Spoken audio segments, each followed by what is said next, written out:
વાત છે અમદાવાદ મહાનગરપાલિકાની કે જેના દ્વારા રથયાત્રા રોડ પર આવેલા જોખમી મકાનોના ભાગ ઉતારી લેવાની કામગીરી ચાલી રહી છે। પરંતુ નવાઈની વાત એ છે કે આ કામગીરીમાં વહાલા દવલાની નીતિ જોવાઈ રહી છે। ક્યાંક કામગીરી જોરદાર તો ક્યાંક આંખો બંધ કરીને જોખમી મકાનોને નજરઅંદાજ કરાયા છે।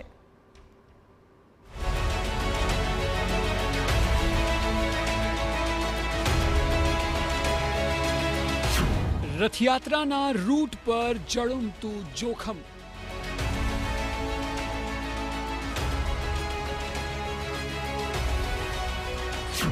મહાનગરપાલિકાના બેવડા માપદંડ સામે સવાલ।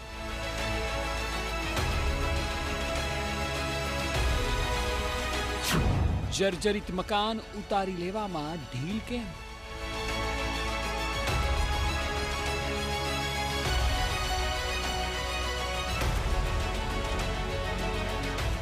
અમદાવાદના આંગણે ભગવાન જગન્નાથની રથયાત્રાની તૈયારીઓ થઈ ચૂકી છે, પરંતુ આજ રથયાત્રાના રૂટ પર જર્જરિત જોખમો ઊભા છે।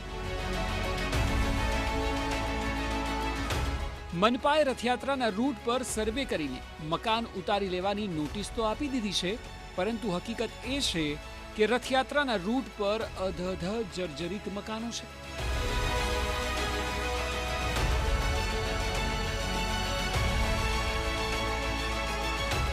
ખાડિયામાં 255 જર્જરિત મકાન છે, તો શાહીબાગમાં 5 જર્જરિત મકાન આવેલા છે।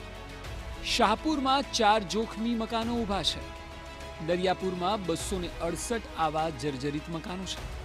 આમ રથયાત્રાના રૂટ પર કુલ 539 જર્જરિત મકાનો છે।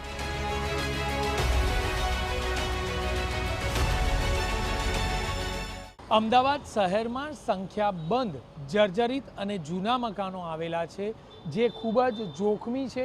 આવા જ જોખમી મકાનોની રથયાત્રાના રૂટ પર વાત કરવામાં આવે તો કોર્પોરેશન દ્વારા રૂટના કેટલાક મકાનોમાં છજા તોડવાનું કામ કરવામાં આવ્યું છે, જોખમી ભાગ તોડવાનું કામ કરવામાં આવ્યું છે, પરંતુ આખરે આ જ જોખમી ભાગ કેટલેક અંશે જ તોડાયો છે।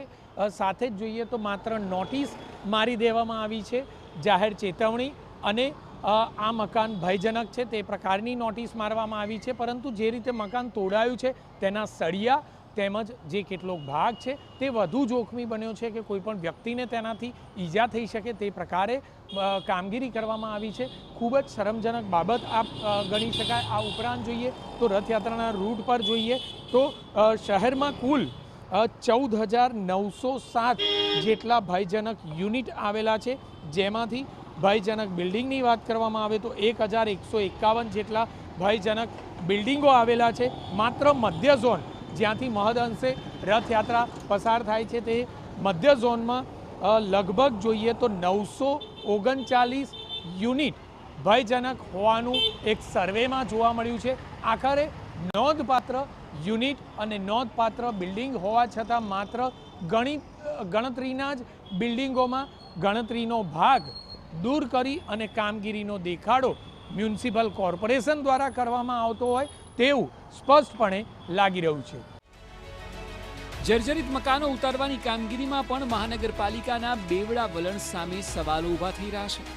કામગીરીમાં વાલા દ્વાલાની નીતિ અપનાવાતી હોય તેમ ક્યાંક કામગીરી જોરદાર તો ક્યાંક આંખો બંધ કરીને જોખમી મકાનોને નજરઅંદાજ કરાયા છે। સ્થાનિક ધારાસભ્ય અને કોર્પોરેટરની ઓફિસ હોવાને કારણે આ મકાન પ્રત્યે પડોશી ધર્મ નિભાવવામાં આવ્યો છે।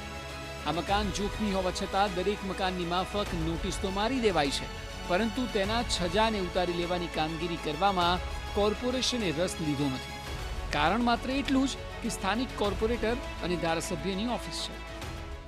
રથયાત્રાના રૂટ પર અમદાવાદ મ્યુનિસિપલ કોર્પોરેશનના એસ્ટેટ વિભાગ દ્વારા ઉત્સાહભેર કામગીરી તો કરવામાં આવી રહી છે, પરંતુ આ જ કામગીરીમાં ક્યાંક વહાલા દવલાની નીતિ જોવા મળી રહી છે। કારણ કે કેટલાક મકાનો એવા છે કે જે જર્જરિત છે, તેનો ભાગ જર્જરિત છે, તેના છજા કે ગેલેરી જર્જરિત હોવાના કારણે તેને સંપૂર્ણપણે તોડી નખાયા છે। ત્યારે આ જ બિલ્ડિંગની બાજુમાં જોઈએ તો આ જ બિલ્ડિંગની બાજુમાં ભાજપની ઓફિસ હોવાના કારણે, સ્થાનિક નેતાઓની ઓફિસ હોવાના કારણે છજા પર કોઈપણ પ્રકારની કામગીરી કરવામાં આવી નથી। ગેલેરી જોખમી હોવાના કારણે તેને ઉતારી લેવામાં આવી નથી। જોખમી હોવા છતાં પણ માત્ર એક નોટિસ આપવામાં આવી છે, એટલે કે કેટલાક બિલ્ડિંગને તોડી પાડવાની કામગીરી કરાય છે, કેટલાક બિલ્ડિંગના કેટલાક ભાગને, જોખમી ભાગને સંપૂર્ણપણે તોડી પડાય છે, તો આખરે કેટલાક બિલ્ડિંગમાં માત્ર ગણતરીની કામગીરીનો દેખાડો કરાય છે, તો કેટલાક બિલ્ડિંગ પર કોઈ પણ પ્રકારની કામગીરી કરવામાં જ આવી નથી.